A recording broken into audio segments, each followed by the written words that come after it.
Assalamualaikum warahmatullahi wabarakatuh. Dear respected viewers, as we all aware that there has been so many discussions with regards to mental health issues in Singapore, led by the government, community leaders, professionals, and even members of the public through various channels and avenues in the past few months. Therefore, in conjunction with the upcoming World Mental Health Day, I'm pleased to announce that Kassim Mosque is collaborating with 𝘽𝙀𝙊𝙊𝙉𝙀 in organizing a forum entitled Am I Being Too Emotional? Happening this Sunday, 10 of October 2021 from 2 p.m. to 3:30 p.m. via Kassim Mosque Facebook Live. Join us as my fellow colleague and I will be discussing a wide range of topics pertaining to mental health issues among youth and young adults, including how we can address this issue among our family members with care, love, and respect. I hope to see you all soon, inshallah. Thank you very much, and Assalamualaikum warahmatullahi wabarakatuh.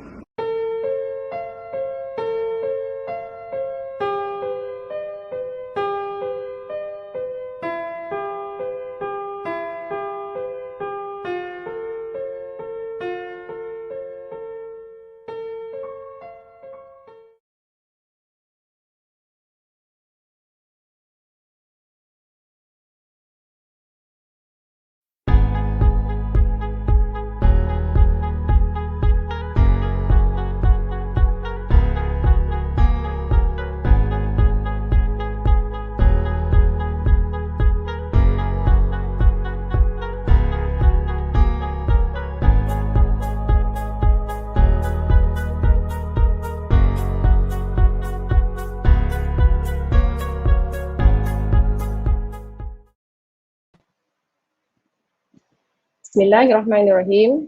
Alhamdulillahirabbil alamin wassalatu wassalamu ala asyrafil anbiya'i wal mursalin sayyidina Muhammadin wa ala alihi wa sahbihi ajma'in. Rabbi shrah li sadri wa yassir li amri wahlul 'uqdatam min lisani yafqahu qawli. Respected viewers, my beloved sisters and brothers in Islam, Assalamualaikum warahmatullahi wabarakatuh. My name is Nur Hafiza, and on behalf of Masjid Kassim, I warmly welcome you to our talk today in conjunction with the World Mental Health Day in October 10. It's a great pleasure for me to introduce our esteemed speakers, inshallah, who's here to share with us on the subject of mental health. Among some of the topics we'll be exploring include types of mental health, ways to cope with mental health issues, and suicide. Now, these are topics that we should all be invested in and openly talk about, because despite the growing focus on mental health, there is still so much stigma attached to it. People avoid talking about their mental health because they are afraid of facing discrimination at work or being treated differently. By openly discussing about it, it gives us opportunities to correct these misconceptions, so people who need help are not afraid of seeking help, whether we struggle with occasional mental health issue or severe mental health disorder.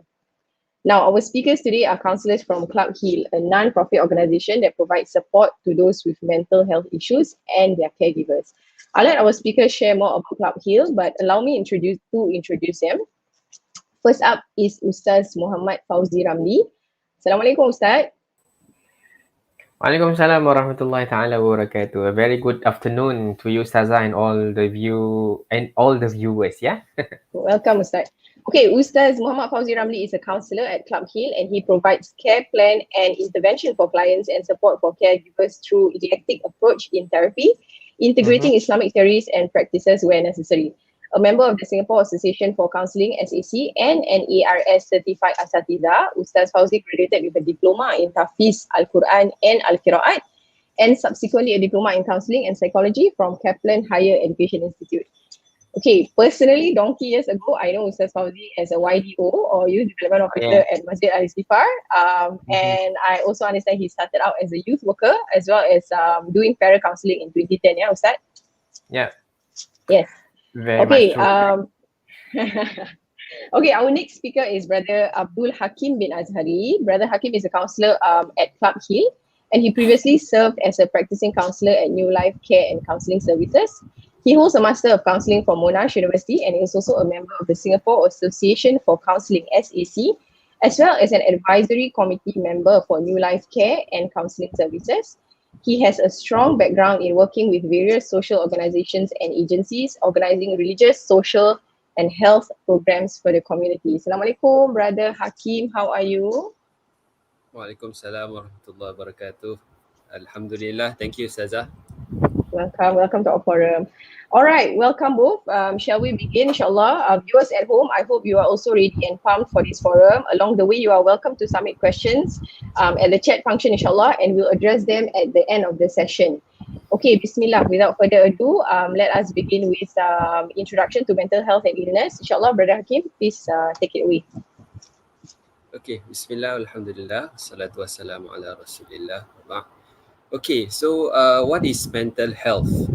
So before I start to address this mental health, let me just paint a picture with regards to what is physical health.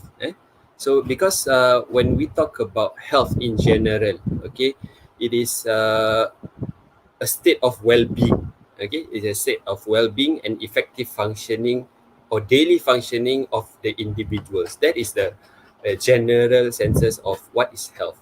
So if we paint a picture of a person, okay, who has a good lifestyle, meaning to say they go for exercises, okay, they eat healthily, they have a diet that they follow every day, okay, this will allow them to have a good experience in life where they don't have any physical illnesses such as diabetes, hypertension, okay. So when we take care of our body, okay, we will not have, or we could say lah, we try to take care of our body, and then subsequently we have a good physical health, okay. And when we talk about mental health, okay, it is still the same, okay. However, mental health is a general thing, it's a big thing, okay, because it is the ability to think, learn, and understand one's emotion and reactions to themselves and towards others. Okay, it's not just a healthy mind, okay, but it's also affect how we express our emotion and how we behave towards ourselves and towards other people. Okay, so similar to physical health, mental health pays attention to the importance of living healthy life through maintaining a healthy mentality. Okay, so there is no whether you have it or you not have it, because mental health is a continuum, it's a spectrum. Okay, so we live in this spectrum. Okay, this is health, this is illness. Okay, so if we maintain our health, we will be in this area. If we are not, okay, for example, taking care of our good life, okay, for example, we have a physical condition, we have other stresses such as relationship, we have difficulties to balance between work and personal life, so we can gradually, okay, from health towards non, or we say illnesses. Okay, so everyone has mental health, everyone is mental health, is how we take care of it. Okay, and it's always there in you, and it's fine to have a good day or bad days. So when we say about mental health is referring to our overall mental well-being. This includes our thoughts and also our emotions, as well as our social connections and ability to overcome various difficulties. This is also important because not only that we have to take care of how we think, how we express, and how we behave, but also through our interactions with other people. Okay, so what does good mental health look like? Okay, so when we talk about good mental health, is about resilience, it's about social well-being, it's about look after our mental health, and also sometimes we tend to forget about this, which is gratitude. We tend to focus or dwell into the negative experiences, whereas there are positive experiences we tend to neglect or not have that gratitude enough towards them. And what is the differences between mental health and mental illness? Okay, so just now I have shared with you about mental health. So what is mental illness? So mental illness pays attention to the clinical conditions of the mind, okay, and illnesses that affect the way people think, people feel, socialize, and others with others, and overcome other tasks. Different mental illnesses, okay, such as depression, anxiety, schizophrenia, bipolar disorder, have varying symptoms that affect individuals differently. Okay, and mental disorders are characterized by alteration of our thinking, of our mood, and of our behavior also. We tend to have lesser coping mechanism with the normal stresses in life. For example, when you have a presentation, okay, as a student, we have a presentation to do. Okay, so if you are well prepared for that presentation, you will eventually overcome that nervousness and fear of presenting in front of the class. But if you don't have that preparedness in the first place, and you have that nervousness compounded with that fear and nervousness, it eventually will break you. It's either you fight for it or you flight from it. Okay, it's either you go forward or you move backward and just run away.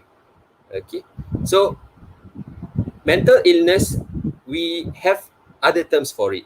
Okay, for example, people used to call it mental disorders or mental health issues or behavioral disorders. So therefore, it is helpful to think of mental health and mental illness as separate entities working independently. You can have a good mental health, but be living with a diagnosed mental illness that is being treated successfully. Or you can have poor mental health, but not have a mental illness. Wallahu a'lam. Inshallah, thank you, Brother Hakim, for that part, introduction on mental health illness. I think the part about that I pick up about maintaining a healthy mentality and the importance of it, I cannot agree more. Inshallah, we'll hear further from Ustaz Fauzi now on the different types of mental illnesses, okay, and all the various categories that comes with it. Ustaz Fauzi? Hai, Assalamualaikum warahmatullahi wabarakatuh. Bismillahirrahmanirrahim. Alhamdulillah. Wassalatu wassalamu ala rasulillah wa ala alihi wa sahbihi wa man wala. Qala rabbi shrah li sadri wa yassir li amri wa hlul 'uqdatam min lisani yafqahu qawli. Okay, thank you Ustazah Hafiza for being a very good moderator, and thank you Brother Hakim for the very insightful presentation just now, sharing. Okay, now it's my turn to share about what are the common mental health issues in Singapore, usually that we always hear or people say about it. Okay, before we go into it, what are the disorders or mental illness that usually we hear? Let's go back into some findings or research from IMH in 2010. Okay, every 10 person in a group of 10, one is facing with a mental health issue. That one is in 2010. So according to the further research, if I'm not mistaken, in 2016, one in every 7 people in Singapore have experienced a mental disorder in their lifetime. So the number is getting smaller and smaller. Having said that, meaning the people having mental health issue is increasing and increasing. Why is that so? We need to check back again in ourselves for being a human or otherwise. Okay, so that's the research in Singapore. Moving forward, what are the common mental health issue? Like usually we hear people say, oh, depression, so on and so forth, right? Yes. Okay, the common one in Singapore, it's named major depressive disorder, or a person with severe mood disorder. Okay, they can fall into the major depressive disorder, whereby a person having low mood, the agitation is at a peak level, so on and so forth. Okay, then the next one, we often hear OCD lah kau ni kan, that kind of thing. What is OCD? OCD stands for obsessive compulsive disorder, whereby this OCD can be in a different manner. Sometimes people tend to obsessed with cleanliness, or everything must be clean, then a person can carry on with their daily job ataupun daily operation. But another type of OCD is about repetition. I wash hand already, but I feel it's not clean again. So they will wash and wash and wash again. That's also under a spectrum or under the umbrella of OCD.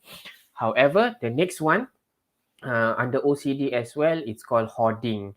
Last time before we hit with the COVID-19 or circuit breaker, right, when we jualan Hari Raya, we tend to see at the corridor, right, HDB corridor, people will, put things and everything, so many of things. So that's one of symptoms, that's one of signs of hoarding. Hoarding meaning keeping things according to them. There are some sentimental value, however, there is no much benefits lah.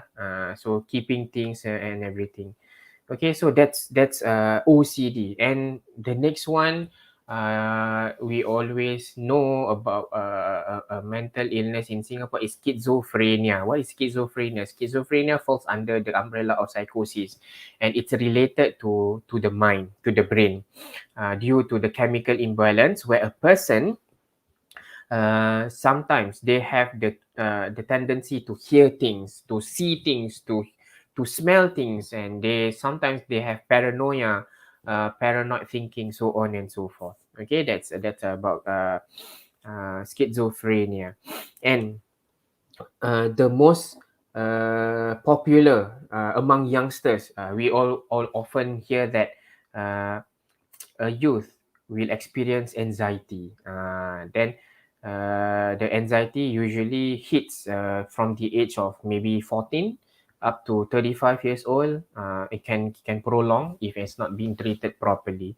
So anxiety also, they have a very wide range. They have GAD, they call it general anxiety disorder. They have agoraphobia.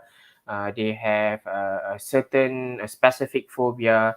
Example, a client back then when I was working with him, he was unable to take the lift. So that's another of spectrum of OCD. And there's a lot more of mental health disorder in Singapore, and it includes addiction. Okay, addiction consists of Allahumma salli ala Muhammad. It conclude also is also falls in addiction. Allahumma salli ala Muhammad. My apology. Okay, smoking is also falls under the umbrella of addiction, like alcohol, drug abuse, so on and so forth. Okay, that's where that's the normal, or what is always we hear in Singapore about mental health issue. However, there's a lot more full spectrum of mental health issue in Singapore, like bipolar, schizophrenia, like I mentioned earlier, dissociative disorder, so on and so forth. And it's reported in Singapore in 2020, there's a high number of youth experiencing with overwhelming stress and also anxiety over the future due to this COVID-19. So we hope with this exposure, with this awareness in our community and everything, we get to do something to address this issue together as a community. I hope I pause here first. I'll pass back to Ustazah Hafizah, to the moderator. Thank you, Ustazah. Thank you, Ustaz Fauzi. Very insightful. I think for most of us, we are familiar with some of the types that you listed: OCD, schizo, psychosis. But I think the diagnosis part is we need to leave it to experts like yourself, like Brother Hakim. I'm very interested and very invested more at the moment. I will pass now the section to Brother Hakim, inshallah, for the follow-up slide, for follow-up sharing.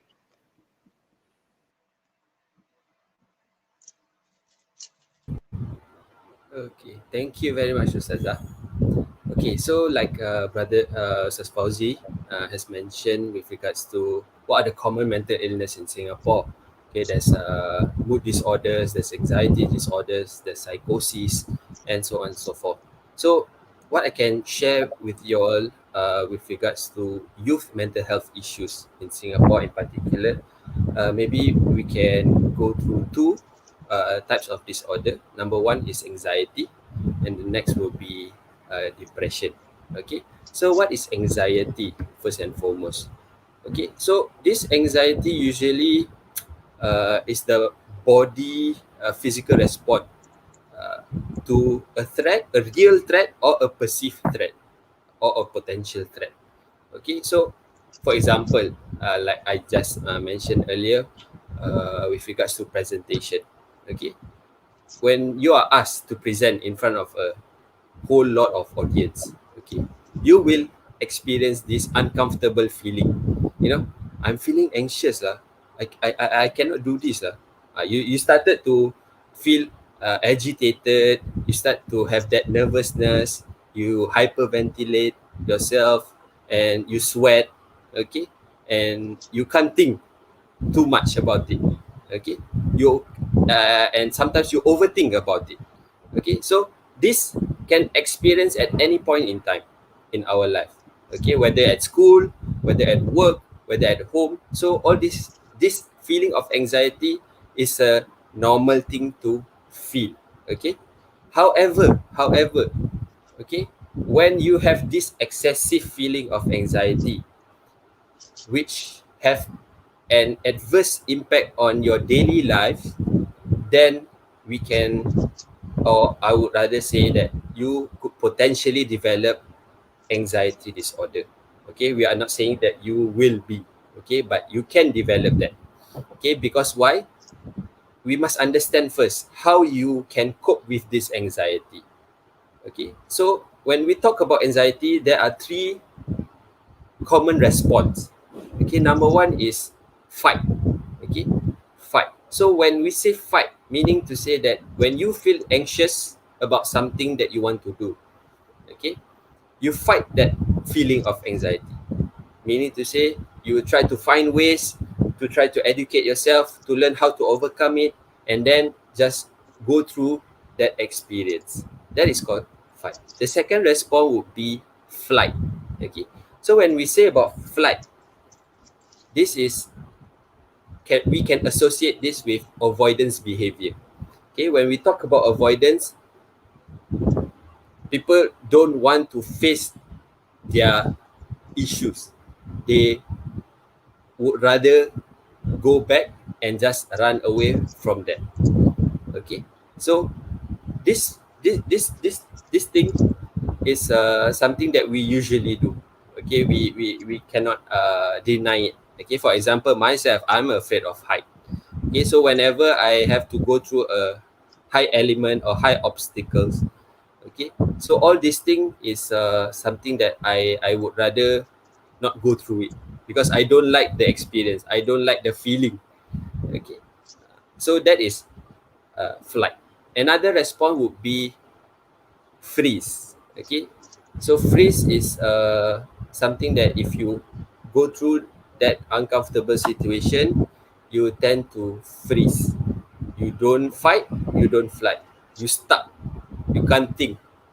Okay, and this is I would say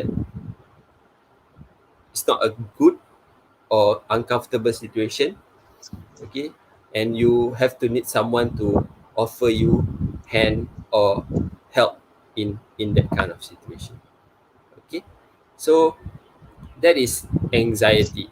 So if you don't have the ability to engage yourself in daily activities because of this anxiousness, then I would say that you could potentially develop anxiety. Okay, there are many types of anxiety disorders. There are generalized anxiety disorder, panic disorder, obsessive compulsive disorder, social anxiety, or specific anxiety or specific phobia, okay, like heights or animals or insects, eh, or post-traumatic stress disorder, or we call it PTSD. Okay, these are some of the relevant types of anxiety disorder. Okay, and when we want to explore what are the root cause of anxiety, there are a lot of things. Okay, that could be genetic, parenting style, early trauma, okay, or learned behavior, or even isolated childhood or expectations. So anxiety doesn't come from one aspect. There's a lot of. Okay, same goes to other mental health disorders also. Okay, we can't say that, oh, depression is because of feeling of sadness. Okay, and because you go through a difficult experiences. Okay, it could be one of the major factor or one of the contributing factor, but we can't deny the fact that other factors also can contribute as well. Okay, so we can, when we talk about mental health issues, we must always remember that the whole thing makes up for a person. Okay, as a human being, we have our personal life. Okay, we have our mental health, our physical health, our social health, our spiritual health. Okay, so we can't deny all this. Okay, hold on, huh?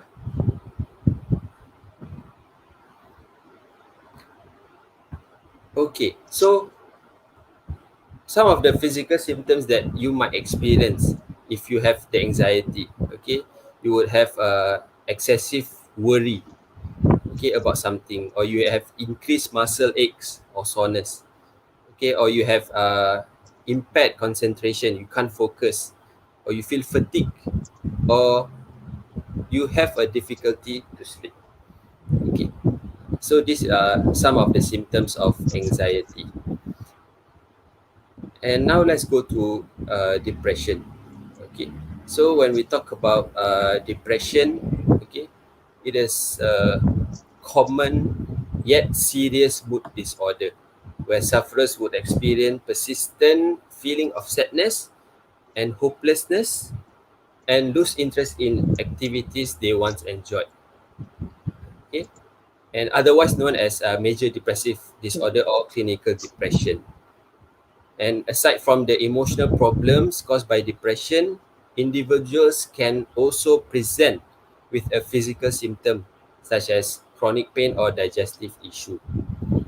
And to be diagnosed with depression, okay, symptoms must be present for at least 2 weeks or more.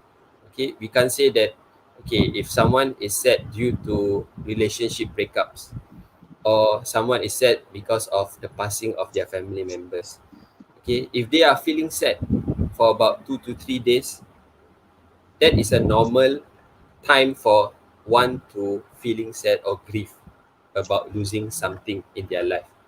But if it continues, okay, for a period of time, okay, there must be something wrong from there onwards. You can see the changes in their mood, in their behavior, as well as their interaction with other people.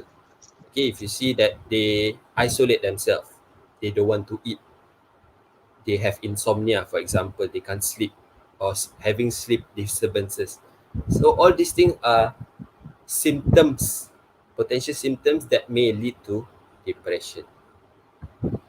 Okay, or if we want to understand more about signs and symptoms, we can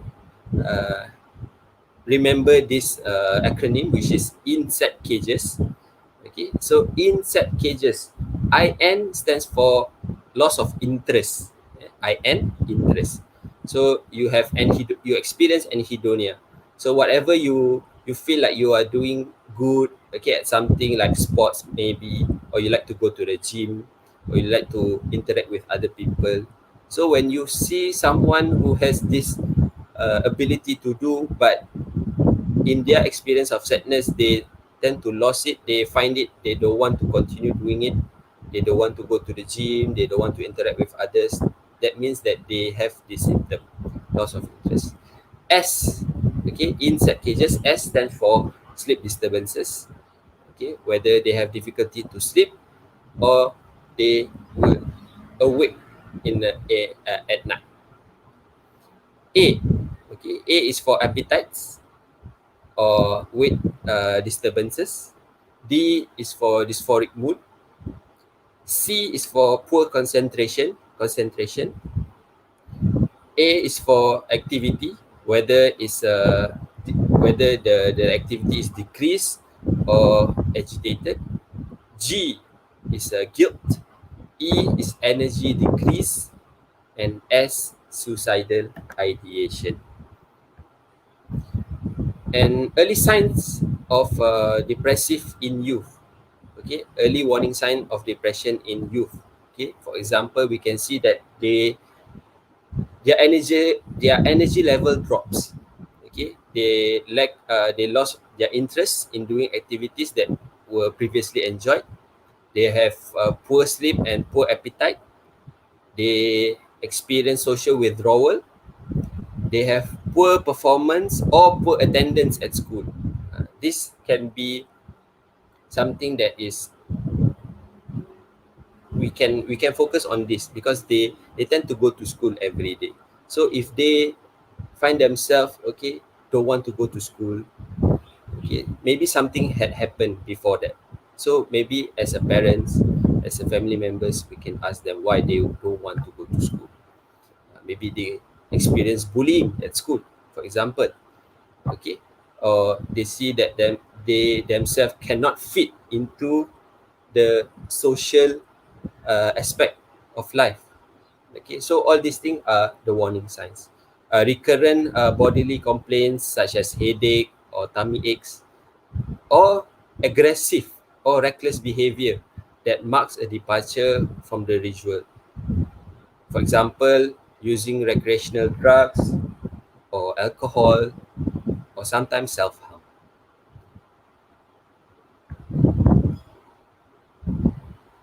So there are causes of depression. Like I said before, every disorder have their own causes. And it doesn't mean that only one aspect that can cause mental health disorder, but there are few. For depression, for example, one of the most common causes of depression is brain chemistry imbalance. And sometimes stress. Stress can lead to depression. Traumatic events, especially during childhood. If you experience family violence, for example, childhood abuse, either physical or emotional or verbal abuse, physical health problems, for example, or poor nutrition. So all these are common causes of depression. And depression and anxiety remain a concern for Singaporean youth, because 18% of Singaporeans youth right now are suffering from depression. And children or young adults tend to face an increased chance of developing depression and anxiety due to three things. Number one is chemical changes in the brain. Number two is the societal and academic pressure. And number three is the uncontrollable factors in their home life. These are the three major causes as to why our children or young adults would develop depression or anxiety in some part of their life. And in fact, about 50% of mental illnesses appear before age of 14, with the rate of appearance increasing to 75% before age of 24. A lot of youth, and unfortunately, a lot of youth may not understand what they are going through. Maybe because if you look back at Erik Erikson about developmental stages, So when we talk about adolescents, they are trying to find their identity as a person. They search at home, at school. Okay, so they want to find their identity, but they can't, because they are going through so much stresses. Okay, like academic or home life, or even chemical imbalance. And unfortunately, this lack of knowledge combined with misconceptions of mental illness, social ostracization, and a lack of support from friends and family may be contributing factors to youth suicide. So I stop here for a while and I pass it back to Ustazah Hafiza. Thank you very much.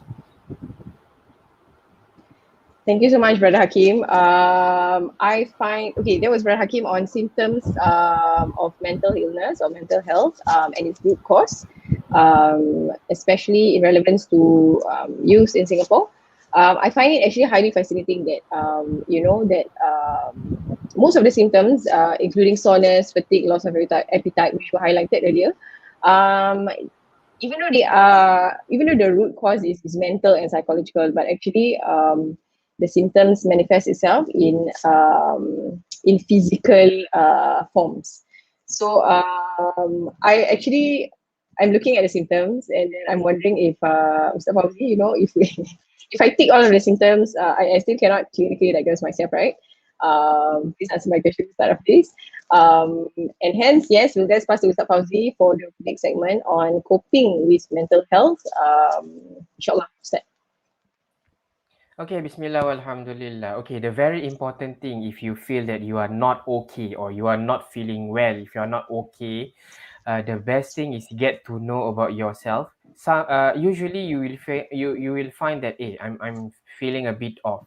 Never go to Google. Yes, you can go to Google for a brief understanding about yourself. However, it is best to go to professional to get a better assessment, a good diagnosis from the professional, from the experts. Because sometimes when you read from Google, right, it can be misleading. I ever one time just try research Google about my cough and everything. Wow, it can lead to cancer and it can be demoralizing, you see. So self-diagnosis or self-prophecy is highly not encouraged. So it is good to go to the professional, the experts, to get the opinion, sound opinion from them, because they are trained to do this. And at the same time, you can share whatever experiences that you are facing right now. And the most important thing when you are meeting the doctors, right? The very best, you share everything, every single thing that you're experiencing. Why? Because the doctors, psychiatrists, psychologists, or even counselors, they give an assessment due to what you share.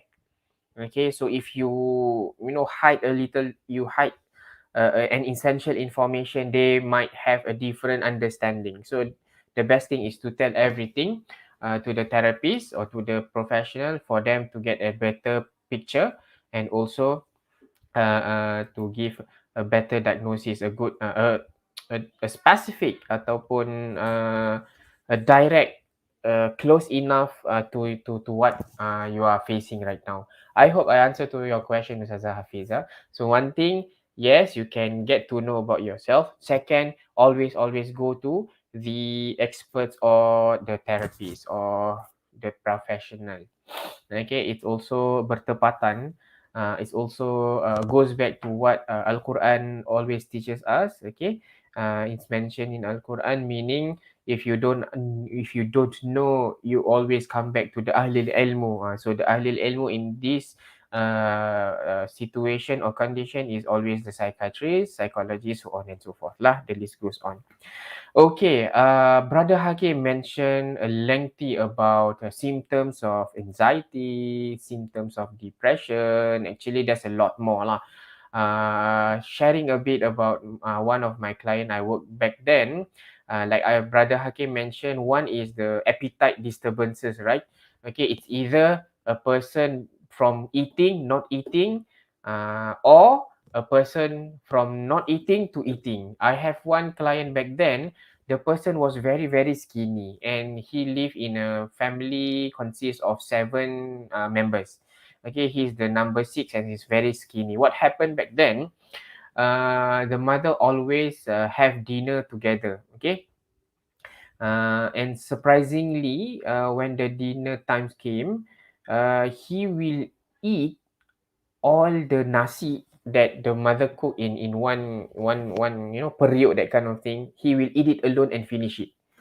So there was a chaos in the family lah. This boy, they said, oh, this boy is being possessed by jinn lah, so on and so forth. But subsequently, when we do an assessment, oh no, this guy is actually experiencing or having traits, some traits of depression. So that kind of thing. So one of my experiences back then. Okay, coping with mental health issue. Okay, it's not enough to work with only yourself. However, that's the most important thing. You need to work on yourself to overcome and recover. But at the same time, it takes a whole village, I would say a whole nation, for a person to recover or the process recovery.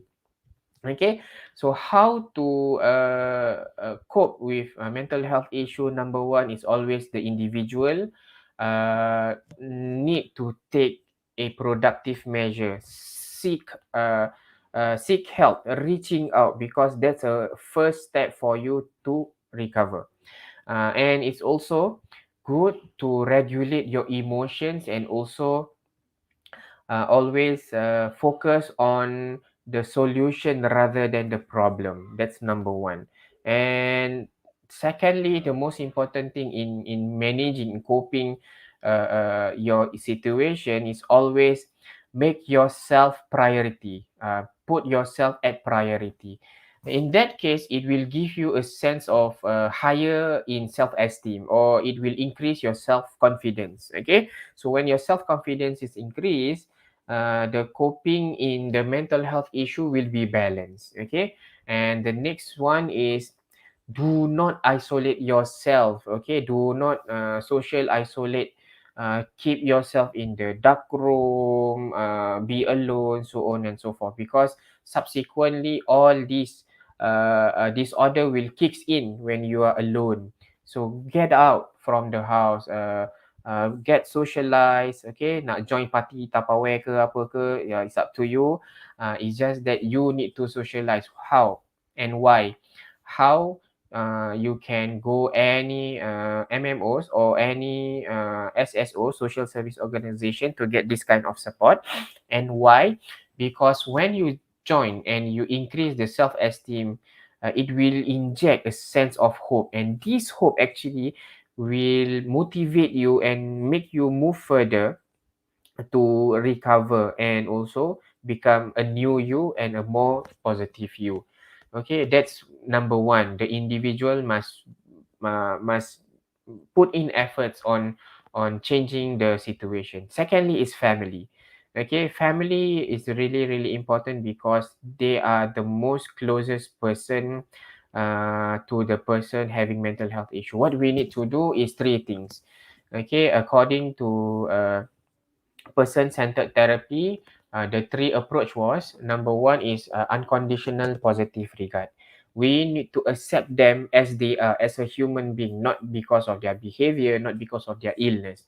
Okay, our community issue are, okay, when we see something is really off, we will tend to see, the behavior is not good, that kind of thing. We often not see the person as a whole, as a human being. So let's come back being a human and see the person as a person. Okay, let's quit becoming the manager of the universe. Let's be human and accept them as a human instead. Okay, that's number 1, unconditional positive regard. And secondly, it's about genuineness. Okay, genuineness meaning what you say, what you feel. Okay, when you accept them with an open heart, that kind of thing. Okay, sometimes in our community, dalam hati cakap lain tapi dekat lidah cakap lain. Cannot be like that, because a person with mental health issue, they really need support from us. So if let's say they hear something that is not congruent with what you say and everything, right, they will feel that you are not worthy to walk the journey with me, that kind of thing. Okay, that's number 2, genuineness. And the third one is congruence lah, like I mentioned earlier. Okay, what you feel and what you say, you need to be aligned together. Okay, that's in family. So if you have a loved one in your family members, the first thing that you need to know, that you need to do is accept them as they are. Okay, and the most important thing, when they are sharing things, when they are talking to you and everything, please listen and understand. Please listen and understand. Why is that so? Because in our community, we listen but we stand by with another answer already, and we don't understand in their worldview. What we need to do is we listen, understand according to their worldview. Then when we understand and we make the analyzation, right, our responding will be better, inshallah. Okay, that is from family. Individual done, family done. Then the next one will be social. Social is when a person reach out. Okay, social is more on, it goes back more to the individual lah. Okay, you need to find a good mentors, or facilitators, or even counselors, which who you can click with. Okay, because in terms of managing, coping with mental health issue, they really need, okay, they really need this kind of support to for their recovery process. Okay, so if let's say, alamak, Mr. Fauzi, I need the support but I cannot find in anyone in my family members lah. Okay, I give you 2 tips. What kind of thing that you need to look for. Okay, number 1 is trust. Number 2 is confidence. If you trust the person but you don't comfortable, don't do that. Don't share your things. Okay, if you're comfortable but don't trust, lagi jangan. Why is that so? Because it will create more anxiety in you. So, alamak, Mr. Fauzi, there's no one that I have trust and confidence. There's always another person in this world who has that too. You can go to any counselors because they are trained to do that. Okay, because we are bounded by the ethical and professional conduct. Okay. Okay, so that's coping with mental health issue. Then there's a lot more lah actually. The most important thing coping with mental health issue, number 1, is self-care. What is self-care? In layman term, self-care is doing what you love, and at the same time, when you do what you love, it will add your emotional bank to be more positive. Okay, so when you do things that you love, however, in your emotional bank, in your emotions masih punah rana, pecah jiwa, gundah gulana ni semua kan. Okay, you need to check back what you need to do in terms of self-caring yourself. Okay, self-care not only doing whatever you love ataupun whatever that makes you happy. Asking for help is also self-care. Okay, sometimes we are overwhelmed with many things. Okay, especially husband and wife. Sometimes nak kena, we need to think about bill, we need to think about education, our children, so on and so forth. By asking for help, actually self-care yourself to better equip yourself for future obstacles. Yeah, so get out, ask for help. Okay, for your coping with mental health issue. Then the next one, another alternative or strategies in coping with your mental health issue is spending time. Spending time can be alone, can be with your loved one. Sometimes just by sitting beside your loved one can heal everything. Just a magical touch. Okay, then putting yourself first, like I mentioned earlier. Okay, you are as a priority. Yes, you have other priorities, but at the same time, you need to prioritize yourself. If you fall, how about your other priorities, right? Okay, asking for what you need. Oftenly we forget to raise up what we need. Okay, we tend to prioritize others, and we forget about ourselves. And the next strategies in terms of self-care can be setting boundaries. Learn to say no, learn to negotiate, because when you say no, when you negotiate things, it's actually promoting growth in yourself, okay? Promoting some changes in yourself to do better, yeah? Okay, staying at home, especially this COVID-19, is good, okay? And the most important thing about self-care, the most important thing is forgiving yourself. Or okay, we easily forgive others. We easily forgive our spouse, our husband, our wife, our children, friends, so on and so forth. The list goes on. However, we often forget to forgive ourselves. Okay, start to forgive ourselves. Oh dear self, I'm in despair, distress, so on and so forth. Okay, please forgive me, and I will do better, inshallah. That kind of thing. Okay, and by another strategies in coping mechanism is taking a step back, or taking one step at a time. Okay, we want to go Everest, however Bukit Timah pun tak pernah naik, susah lah kan. So one step at a moment, or we can always take a step back to re-strategize in turn before moving forward stronger. Okay, I think I shared a lot.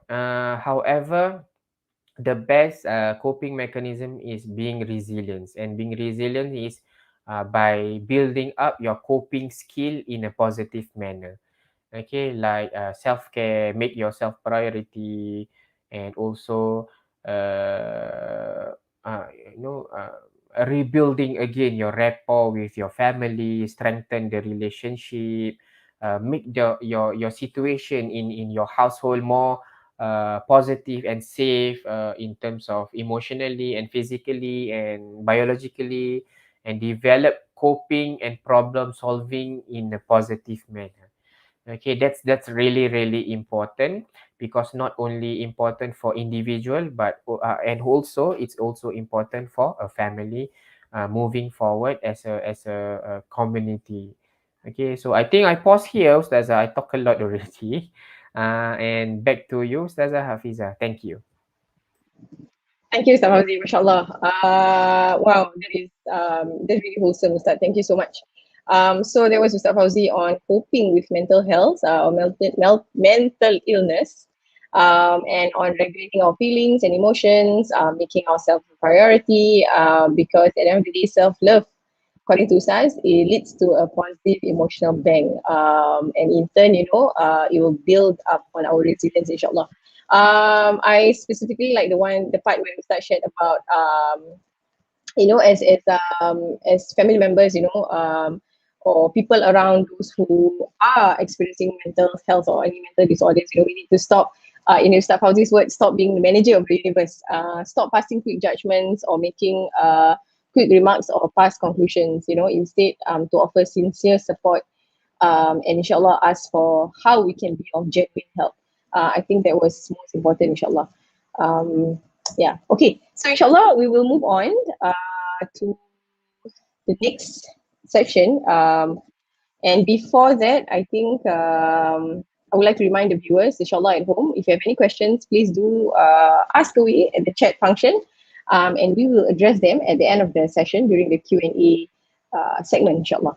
Okay, so without further ado, I will pass back to Brother Hakim on suicide. So a bit of a trigger warning here. We're going to talk a bit about suicide, as well as having conversations with youths. How do we talk to youths? How do we talk to our children, teens, and particularly teens and youths about mental health?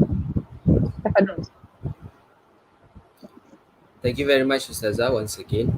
Okay, talking about suicide, kalau kita cakap dalam our own community, our Malay Muslim community, is something that is daunting, when we talk about suicide, it means that benda macam ni tak boleh cakap, tak bagus. Okay, but actually talking about or having conversation about suicide is relatively important. Why? Because we can see the data that has been released by the Samaritan of Singapore SOS. Last year, okay, there was an increase of 13% of people died by suicide. Okay, so in 2019, there were 400 cases of death by suicide, but in 2020, okay, we have 452. Okay, 452 individuals died by suicide. So it is something that we have to talk about lah. Okay, since suicide is commonly associated with mental illness, especially depression, which is a myth. Okay, some people might say that, oh, people or experience suicide or having suicide ideation is people who are depressed. Okay, actually it's a myth. Okay, because it is only one part of it. Okay, it's only one contributing factor, but there are other contributing factors that may lead to people thinking about suicide or attempting suicide. Okay, so when we talk about suicide for youth alone, looking at the data released by the SOS, youth age 10 to 29 and adults age 30 to 59 years, the number of suicide rose by 7% from 2019. Okay, and okay, since we are talking about COVID right now, okay, so since last year in 1st July, if I'm not mistaken, okay, SOS opened this something we call as SOS Care Text.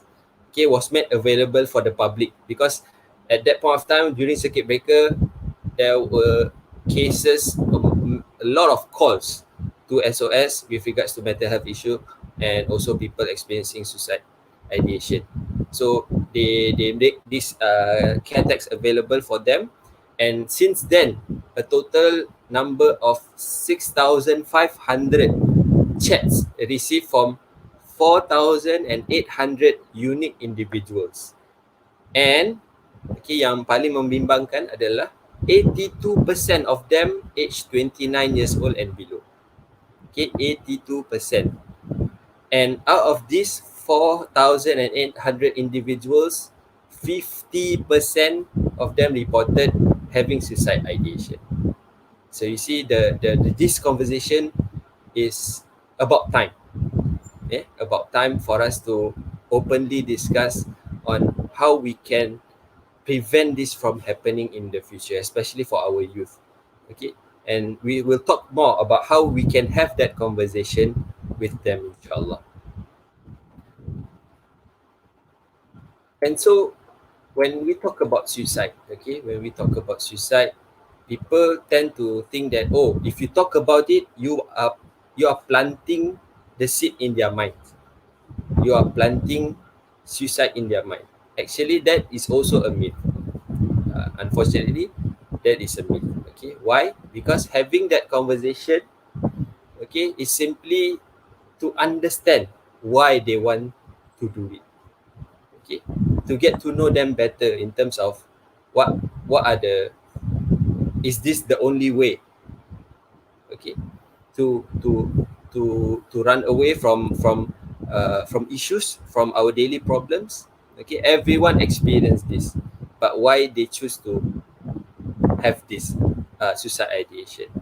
Okay, so for us to figure out what are the signs and symptoms of people having suicide ideation, okay, we can focus on 4 aspects. Okay, number 1 is the physical part. Okay, when we talk about physical, okay, this is in general. In general, when people, okay, change in their behavior, we look at 3 things. Number 1, their appetite. Okay, are they consistent? Are they having a complete meal every day, meaning breakfast, lunch, dinner? Okay, they all makan. Okay, tak terlepas. Okay. Number 2 is sleep. Do they have enough sleep or not? How's their sleep cycle go about every day? Do they experience insomnia? Do they have difficulty to sleep? If so, why? Why they have difficulty? Is it because they think too much? Is it because they are playing games at night with other friends? Okay, we have to identify that. And number 3 is, are they go for physical activities? Okay, so if they don't engage in healthy lifestyle, for example, going to exercise, going for sports, for example, playing football or badminton, okay, this daily functioning that is not required for one to be told to do so. Okay, we as a human being, we know when we want to eat, we know ourselves when we want to sleep, we know ourselves when we want to go out and do some physical activities. So when we have decrease in this functioning, okay, that is some sign of symptoms of having mental health issues. Okay, so these 3, okay, appetite, sleep, and also exercises. So going back to the sign and symptom of suicide, number 1 that just now I mentioned about physical. Number 2 is words. Okay, words can be very passive. Okay, they don't say to you that I think I want to commit suicide. Okay, I don't feel, I feel hopeless. Okay, so this way of expressing themselves is something that we have to actually take into account. Okay, we cannot deny or just brush it off totally. Don't. Okay, so statement like, for example, everyone will be better off without me, or you say, what's the point of living, for example. This I would say statements that is very, very passive. Okay, sometimes we can just literally just say it out loud. Okay, because we are too overwhelmed with our situation. Okay, so when people have that sense, okay, we can try to ask, are you thinking about what I'm thinking, for example, or are you having suicide ideation, for example. Okay, and if so, okay, we can ask them, okay, what is your plan, for example, when do you want to do it, why you want to do it, for example. Okay, ask that details. Okay, so that they can express themselves well with other people, because one of the coping mechanism, like our ustaz said before, it is to have that conversation with other people so that we can express ourselves efficiently and positively to have that connection with other people. And number 3 signs of symptom of suicide we can see is that the feelings, okay, feelings of guilt, hopelessness, helplessness, okay, feelings of sadness, okay. And number 4 is actions, okay. So actions, something like withdrawal, for example, they isolate themselves, they don't want to meet other people, they want to be alone, okay. And maybe loss of interest, okay. So this kind of signs or symptoms can actually be known to us, okay. In fact, we are able to see them, okay, or hear them, but it is our choice whether we want to engage or not. Okay, if we think that we can't do it, we can get someone else to represent us as a family member, for example. If you don't have that connection with your children and you see this sign and symptom, you can go ask for other people like teachers or friends or relatives to represent us, to check on them. Okay, there are a few things that we can do. Okay, so it is only for us to make the decision for ourselves and for them. Okay, so that is about suicide. Okay, now we can go to how we can converse about youth having mental illness, or if we want to talk about it, or maybe you see the sign and symptom and you want to check on them. Okay, so what do I say if my child is in distress? Okay, Number one is listen. Okay, provide listening ear. Okay, listen doesn't mean when you listen, you must think about the answer. No, just listen to what they want to say, to what they want to express themselves. Okay, sometimes that is the only thing that they want. Listen. Someone that can listen to my struggles, someone that can offer that emotional support. Okay. Number two is empathy. Okay, empathy is something that we have to put ourselves in the other person's shoe. Okay, we try. Okay, we try to understand them, but we really can't. But we try. Okay, so that we can feel their struggles, we can feel what they are actually experiencing. So when we have that connection, say that, okay, I'm having this depression, for example, I'm feeling sad, I don't want to meet other people. Try to put yourself in that situation and see on their spectacle. Okay, whether is this a good thing to have or not. And number three is validate. Okay, validate. Tell them, okay, that you are here for them. Okay, and when they have that feeling, okay, you feel sad, you feel angry, tell them it's okay. It's a human nature to feel sad, to feel angry, to feel stressed. Do not say that, oh, you can't feel that. Oh, kau lemah lah. Kau ni tak tahu nak urus diri. That is not validation. Okay, that will tend to piss them off. Lagi-lagi youth kan, so they tend to get easily triggered by all these comments. So for us to have that positive communication with them, we have to change our style in engaging them. We can't start by pointing fingers towards them. We can't say things like, okay, stop it. Okay, you are not supposed to do that. You are not supposed to feel that. Okay, validate them. Tell them that you are there, you love them, you want to help them. Okay, but sometimes they don't want our help, even when they are offered. Okay, but go back to the number one. Okay, be there and listen to them if they need. Okay, and sometimes we can also express our concerns. Okay, tell them, okay, for the past few days I saw you are going back and forth from the kitchen to the room, you don't engage with your siblings. Why, for example? Okay, so express it. Okay, and offer support. Okay, that is the most important thing. Offer support. Okay, enough support.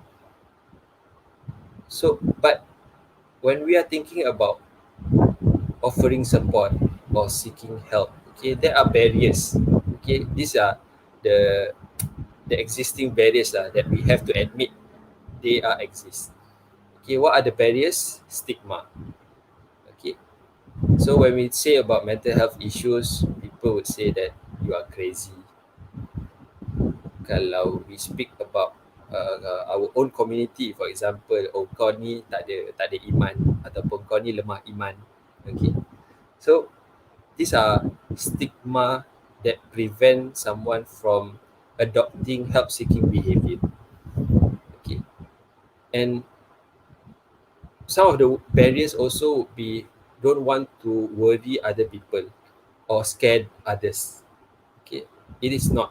Okay, you don't have to worry about them. Okay, to feel that kind of thing. Okay, you offer that support. Okay, or sometimes the barriers could be they don't want to re-experience the negative feelings or the negative reactions they themselves. Okay, so this kind of barriers we have to engage them in a positive manner so that we can offer that help for them when they are in need. So who are they more likely to confide in or seek help from? If we don't offer that support, if you don't offer that further assistance to them, who are they going to confide in? Okay. Sometimes they go online, okay, social media, even through games. You know, sometimes sekarang games kan kita boleh connect dengan other people kan through online. So dorang boleh beritahu sebab they trust them. Okay. Or maybe to those with harmful reaction. Okay. Maybe through online also. And knowledge about behavior problem. This is with regards to mental health literacy lah. So when we don't have that mental health literacy, it's hard for us to engage people with mental health issues. So if we learn a bit by a bit, okay, gradually we improve our understanding about mental health issues, inshallah we can offer that support. And as family members, I also encourage you all to learn more about depression, anxiety, those common mental health issues, so that you can check on your children and other family members. And very important thing, to pace with them. It's their journey, not your journey. Okay, you have, and this is going back to managing expectation. If you manage your expectation well, and you don't impose that expectation on your children, okay, they would likely to confide in you. They would likely to talk with you about their problems. But if you are someone who impose, okay, telling them that you have to be here, okay, or to be here, if you impose that expectation, they won't oblige it. They won't take it. Okay, you have to pace with them. If they are pacing like this, you have to go by this, or maybe lower by them. Okay, so that they know that you are in the same level, not like they are here and you are here. Okay, that is the incorrect way, I would say. Okay. And not only to focus on the negative aspect, okay, but also focus on the positive, celebrate the success. Okay, each day they get through is a day of success to them. Okay, so youth with mental health issues, if they have a good day, okay, celebrate that success with them, because it's very rare for them to experience that. Okay, I have a client who experienced depression.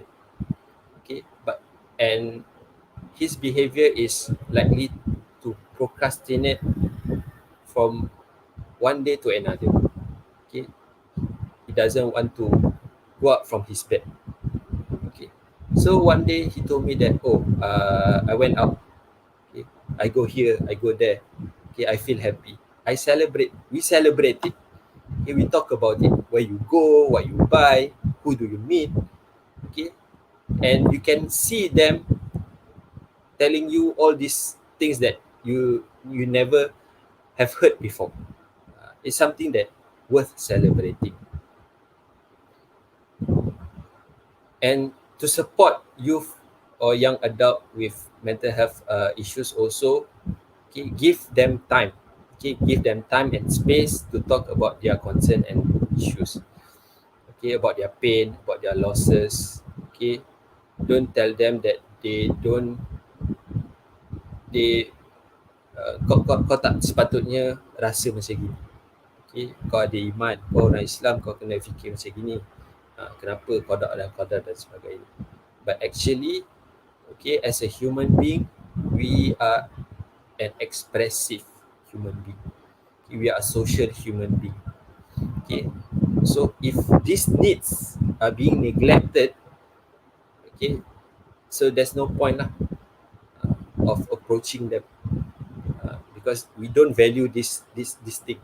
We can't see this thing. So give them time and space to talk. Okay, and gently ask what they are discovering about themselves. Okay, and remember, children or young adult or adolescents, they are growing. Okay, they are moving from one transition life to another. Okay, help them in their journey so they can understand where they are. Okay, so I think that's about it, Ustazah. I get back to you on this. Thank you very much. Thank you so much, Brother Hakim. That was intense and comprehensive, mashallah. We just spoke about the viewers at home. We just spoke about the signs and symptoms of suicide, and how do we have conversation with our children, with our teens, with our youth, on the topic of mental health and mental illness.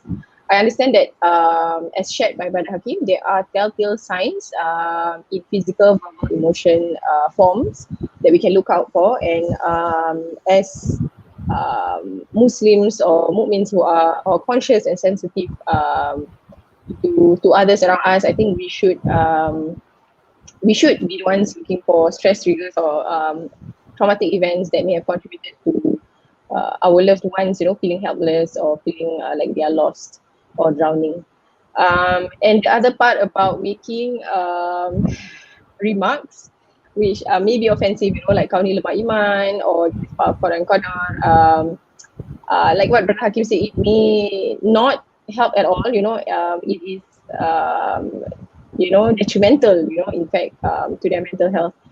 We can avoid such remarks, and instead, offer a listening ear rather than, pass off remarks or responses. Thank you so much. Okay, Alhamdulillah, mashallah. Amazing. I am learning so much, and I hope you are too at home, viewers from home, my brothers and sisters. If you have questions, please post them. I see that there are a few now. We will now begin our Q&A sessions, Alhamdulillah, since both our speakers, Ustaz Fauzi and also Brother Hakim, have pretty much covered a lot about mental health, illness, mental health issues, ranging from the causes, symptoms, different types, and the common illnesses in Singapore. Shall we now begin our Q&A? Ustaz and Brother Hakim? Yeah. Okay, Bismillah. So, as per stated on the screen by Brother Hasanuddin Muhammad, could you share the common causes again, please, for use? I think this was previously covered by Brother Hakim, the common root causes of mental illness. Could you kindly sum it up for us, Brother Hakim? Okay, as I mentioned before during my sharing, okay, if the causes, the common causes of our youth nowadays developing depression or anxiety, there are three things. Okay, number one is due to the chemical imbalance in their brain due to puberty. Okay, because they are growing up. Okay, number two is because of the societal and also the academic challenges or pressure. Okay, and number three is because of their home life, how they are growing up, okay, how their childhood and how they are supported by their parents. So these three things are the common causes of experiencing depression or anxiety in some part of their life. Allahu A'lam. Yeah, if I can add a little bit more, right? The Silakan, causes Ustaz. of mental health issue usually it started with the internal conflict, and it can be a personal issues as well.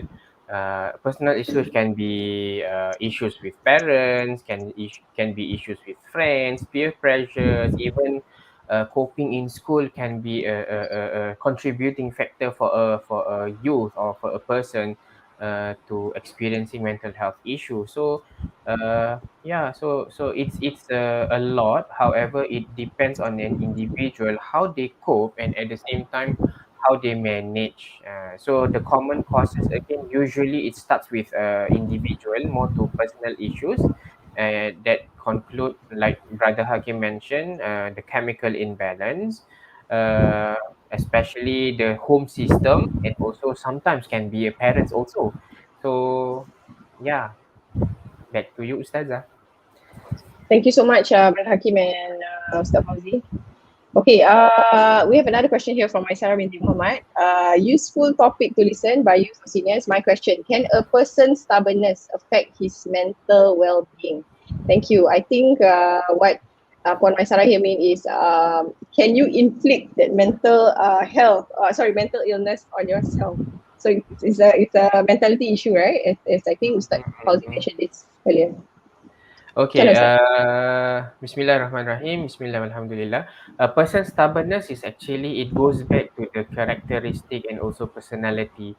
If we see according to psychologist background, Hakim, correct me if I'm wrong. Personality of a person is somehow stable throughout their life. It's just that how the environment and how is the upbringing is being shaped up. So if let's say the parents is not practicing the openness, like authoritarian, more to parental style, so on and so forth, the stubbornness maybe come from the upbringing style, or it can be somewhere he picked up when he was coping with something. Oh, this stubbornness works for me, so why not I use this throughout my life to get my things in order, to get things my way, that kind of thing. So I hope I answered to that question. However, this stubbornness can be positive, can be negative. In terms of stubbornness in achieving something, it's good. Okay. However, stubbornness in doing, uh, in doing something, that is not something that is fruitful to you lah. Yeah, it can be some negative coping mechanism. Wallahu alam. Thank you so much, Samauzi. Okay, wow, a question by Mr. Kassim. What can Moss do to help those with mental issues? I think this is important. I was thinking also, besides Moss, generally workplaces or maybe HR, company HR, what can they do to help those with mental issues or to assist those with mental issues? I don't know, maybe there are people who drop in and, ask for help about, mental issues. Yeah, maybe I inject first. As we can see, counselling in Singapore is emerging. Last time in sekolah Singapura, in tertiary hospital lah. In tertiary secondary school, they don't have counsellors. But now, every school, they tend to have at least one counsellors, right? The importance of reaching out, talking and everything. So if let's say Moss, okay, it is good to have one, maybe a check-in person. Kalau tak ada full time pun, I think hop on ataupun sessionist counsellors to come in just to check in with the employees, so on and so forth, is good. And at the same time, after that, you can extend to the mosque community lah. Example like Kassim Mosque in Kembangan, it can cover Kembangan, Bedok, Eunos, Besar lah. Or maybe Hakim has another idea to share. Yes, Brother Hakim. Okay, if I can summarize what Ustaz Fauzi has said before, we can address this issue by looking at the 3 L's. Okay, look, listen, and link. Okay, so remember these 3 L only. Okay, look for the features, the signs and symptoms. Okay, and then listen to them if you have the opportunity. Okay, you can ask them why are they so and so. Okay, if you have a good HR, for example, who makes the time for the employees to express themselves. Okay, maybe through interview or something like that. Okay, listen to what they have to say. Okay, sometimes we people we observe things, right? Okay, we can see that orang ni macam lain lah. Kawan kita ni macam lain lah. Salah dengan dia. Okay, so look, listen to them if they want to share with you, okay, in confidence. And last but not least, link to them. Link for them. Okay, tell them, okay, I have this friend, or I know a counselor, or I know this institution provide counseling for people who have stresses in life. So yeah, I would say that these 3 would benefit lah, insyaAllah. Thank you so much, Brother Hakim.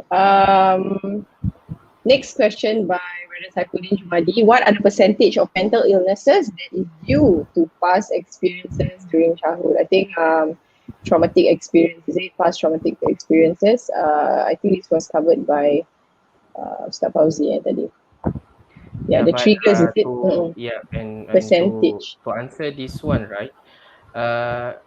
Likely the person, if it's not being addressed properly, it can lead to PTSD, post-traumatic stress disorder, whereby PTSD is something that really complex. If not being addressed properly, it can lead to depression, it can lead to schizophrenia, it can lead to severe anxiety, so on and so forth. The percentage is quite high.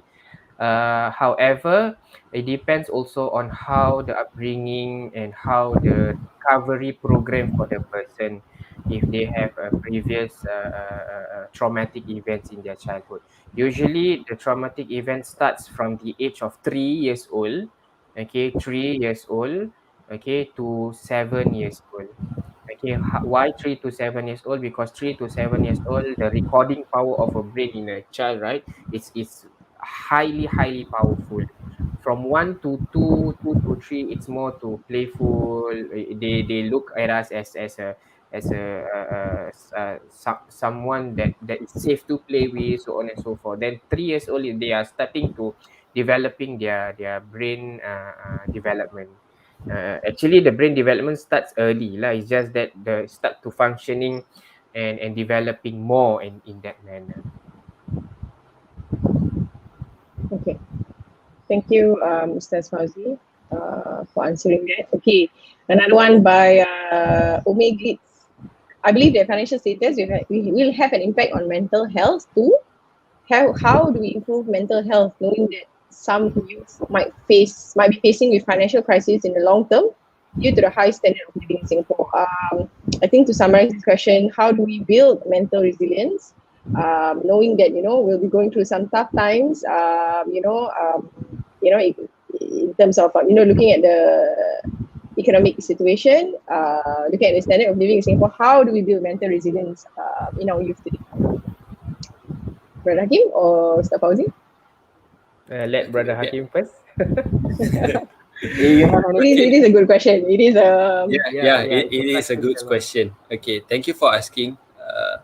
So how to build mental resilience? Okay, one of the things that I always share with my client is that do not overthink about the future. Okay, always be present. Okay, always be present. Your thoughts, your emotions, and your behavior. Okay, because if you focus on the present, okay, and you experience it, okay, it can help you to develop that mental resilience as well as the strength.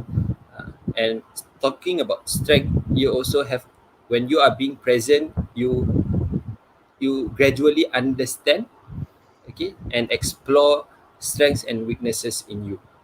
Then from there, you learn how to cope with that. If you have these strengths, if you have this opportunity, how can I use this to benefit? Okay, and you have these weaknesses. Okay, this kind of weaknesses. Okay, I tend to run away from my problem, for example. Okay, how do I overcome this part? Okay, how can I eventually face my difficulties? Okay, without actually running away from it. Okay, as a human being, we can't run away forever. Okay, avoidance behavior can be perceived as a safety behavior, which is also unhealthy coping mechanism. Some people would say that, oh, avoidance is good.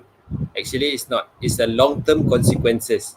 If you tend to adopt this avoidance behavior in the long run, you will exercise this one way or another. Allah Alam.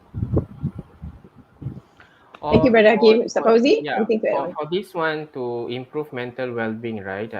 In Singapore, they have a lot of platform that giving financial assistance. One of it is SSO or Comcare, whereby they provide temporary financial assistance. So from there, they are not only they don't only provide financial assistance. However, at the same time, they provide support on where to build yourself. Okay, so this financial assistance, temporary financial assistance, will help them to to at least go through their life, and at the same time they will be equipped with skills for them to self-sustain in their life. So I hope I answered to that question. Especially for youth, they have a lots of platform. They have back to workforce, study and work, that kind of thing. It's just that how they manage their time, and also work closely with their social worker in addressing the issue. I hope I answered to that question. Omiglit wah, nama canggih lah. Soalan lebih canggih. Okay, thank you so much, Brother Hakim and Mr. Fauzi. We have a last question from Mr. Hasanuddin Muhammad. Okay, self-care for youth. If you would do what they like, parents will pingsan. Is there another way? Okay, how do we tak ikutkan sangat? Maybe I think what Mr. Hasanuddin is concerned about, if we pamper them too much, and regarding that as self-love, is there any other way, or is there economically friendly way to exercise self-love? Okay, there's one time I went for training about working with youth. Okay, the most important thing is when they reach their puberty age, when they are finding their identity and everything, right? The role of a parent need to change as well, because yes, we do understand, we are as a parent, we always see our children as a baby. However, we need to understand that they are growing up, they are developing their emotions, they are developing their ego as well. Okay, having said that all, bukan kasih what is not that let them what they want to do. No. Okay, at the same time, yes, you are my son, I treat you like a friend, but at the same time you need to remember I'm the final gatekeeper, I'm the parents. You need to be the firm, you need to be the father figure, hero icon, where the children look up to you and hey, here's my safety net. Okay, and at the same time I can be approachable parents lah, tu satu. And bukan maksudnya papa I want PS5, okay besok kita beli. No, don't let that time. Kalau gitu happy go lucky so what we need to do is actually listen to understand, like how our Prophet Rasul Sallallahu Alaihi Wasallam treat everyone according to their level. If let's say a children, play with them. If they're shabab or ghulam, speak to their language. And it's not that we giving the full autonomy to them, we give the options to them to choose, but at the same time we guide. Okay, so yeah, I hope I answered to that question, or there's some tips or strategies that you can apply. Wallahu alam, maybe Hakim ada sikit sebab dia community engagement dulu. Brother Hakim, would you like to add on? Yeah, I think working with youth is unique in different ways lah. They have different needs. Okay, if we lucky to have children who don't really think about PS5 for example, but we can instill values. Okay, like for example, having a family meals together. Okay, going out. Okay, and spending quality time together. This is something that we can gradually instill to our children. Okay, let them know that there's more towards self-care rather than the physical things, such as money or things that they love. Okay, there are more important things that they have to learn and understand, and hopefully they can bring it to their adulthood. Inshallah. Wallahu alam.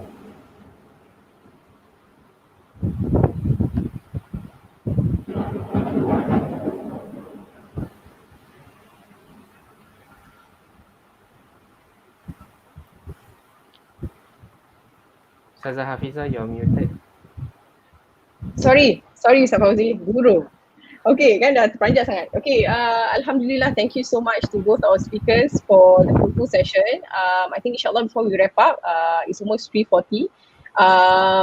Let's share the resources that our speakers have at hand. Who do we refer if we need, to see a therapist, or we need to see you need to get help. Who can we call, or how do we get help? I think it will be most helpful for our viewers at home. Can we show our, hang on. I think while the admin is working on that, Mr. Fauzi, would you like to, or Brother Hakim, share about Club Heal and how the audience can reach out to Club Heal? Okay, maybe for Club Heal, we are step down care for the community. Having said that, meaning we support people having mental health issue, and also the caregivers. We empower them on how to work with a person with mental health issue, and we provide counseling. We do provide support group, caregiver support group, for them to equip themselves with useful knowledge lah. And at the same time, we also provide trainings, talks, such as collaboration with Kassim Mosque. And what else? We do have a youth support group, but that one is internally. And yeah, more or less, Club Heal is more primarily we render service for people having mental health issue.